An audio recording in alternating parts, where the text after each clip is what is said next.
Menurut paham teokrasi, menurut paham ini negara menyatu dengan agama karena pemerintahan dijalankan berdasarkan firman-firman Tuhan, segala tata kehidupan dalam masyarakat bangsa dan negara. Dengan demikian, urusan kenegaraan atau politik diyakini sebagai manifestasi firman Tuhan. Ada dua sistem dalam paham ini, yaitu teokrasi langsung dan teokrasi tidak langsung. Jika dalam pemerintahan teokrasi tidak langsung, raja atau kepala negara pemerintah sebagai jelmaan Tuhan. Maka dalam pemerintahan teokrasi tidak langsung, yang memerintah bukanlah Tuhan sendiri, tetapi raja atau kepala negara yang memiliki otoritas atas nama Tuhan. Kepala negara diyakini memerintah atas kehendak Tuhan. Dalam pemerintahan teokrasi tidak langsung, sistem dan norma-norma dalam negara dirumuskan berdasarkan firman-firman Tuhan. Dengan demikian, negara menyatu dengan agama dan negara tidak dapat dipisahkan. 2. Menurut paham sekuler.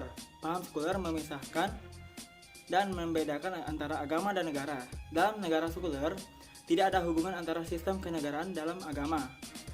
Dalam paham ini, negara adalah urusan hubungan manusia dengan manusia lain. Sedangkan agama adalah hubungan manusia dengan Tuhan. Dalam negara sekuler, sistem dan norma-norma hukum positif dipisahkan dengan nilai-nilai dan norma agama.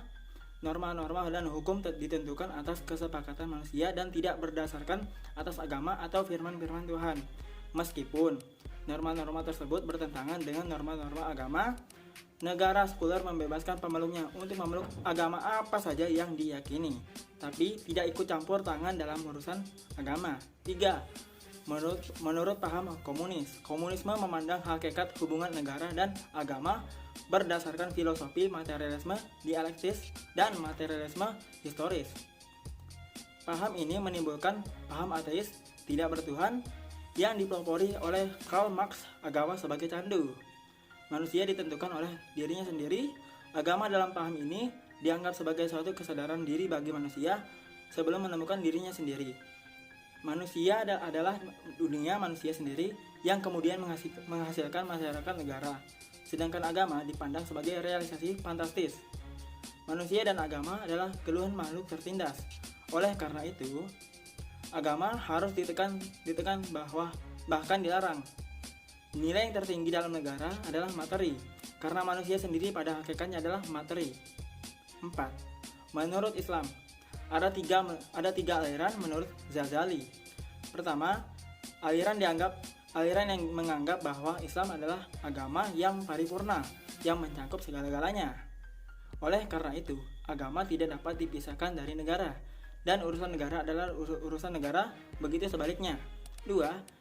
Islam tidak ada hubungannya dengan negara, karena Islam tidak mengatur kehidupan bernegara atau pemerintahan, tidak punya misi untuk mendirikan negara. 3. Islam tidak mencakup segala-galanya, tetapi mencakup seperangkat prinsip dan tata nilai etika tentang kehidupan bermasyarakat termasuk bernegara. Sementara Muhammad menyebutkan bahwa dalam Islam ada dua model hubungan agama dan negara. Model pertama disebut hubungan integralistik dan hubungan kedua disebut sebagai simbiosis mutualistik. Hubungan integralistik diartikan sebagai hubungan totalitas karena agama dan negara merupakan suatu kesatuan yang tidak dapat dipisahkan. Keduanya merupakan dua lembaga yang menyatu. Konsep ini menegaskan kembali bahwa Islam tidak mengenal pemisahan antara agama dan politik atau negara, sama dengan konsep teokrasi. Sedangkan hubungan simbiosis mutualistik ditegaskan bahwa antara agama dan negara terdapat hubungan yang saling membutuhkan. Menurut pandangan ini, agama harus dijalankan dengan baik. Sementara itu, negara juga tidak dapat dibiarkan berjalan sendiri tanpa agama. Sebab, tanpa agama akan terjadi kekacauan dan amoral dalam negara. Sekian dari saya, terima kasih. Wassalamualaikum warahmatullahi wabarakatuh.